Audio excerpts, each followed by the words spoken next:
Nitong 2024, naitala ng Philippine Ports Authority ang pinakamalaking kita nito sa loob ng 50 taon.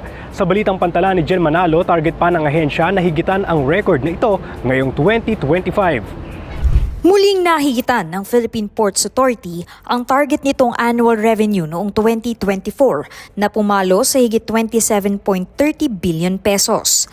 Mas mataas ito na higit 1 bilyon sa target nitong 26 billion pesos sa parehong taon. Ayon sa PPA, ito na ang pinakamataas nitong kita magmula noong maitayo ang ahensya noong 1974.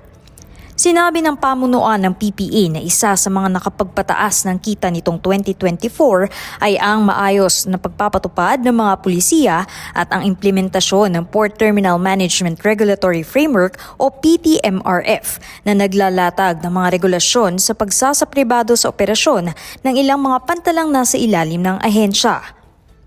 Dagdag pa ng PPA, tumaas ang kita nito mula sa wharfage dues. Tumaas din ang bilang ng mga cargo na dumaraan sa mga pantalan noong nakaraang taon nang nasa 6% para sa imported cargo at 17% naman sa mga exported.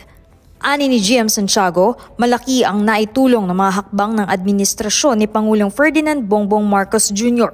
sa pagpapalago ng ekonomiya sa pagtaas ng kita ng PPA. Bilang isang government-owned and controlled corporation o GOCC, sakop ng mandato ng PPA na i-remit ang hindi bababa sa 50% ng kita nito sa national government. Para naman sa taong 2025, patuloy ang PPA sa pagsasagawa ng mga proyekto tungo sa modernisasyon ng mga pantalan sa iba't ibang parte ng Pilipinas. Gayon din ang kolaborasyon nito sa iba pang mga ahensya ng pamahalaan para makapagbigay ng serbisyo sa mga Pilipino. Jen Manalo para sa PPA TV.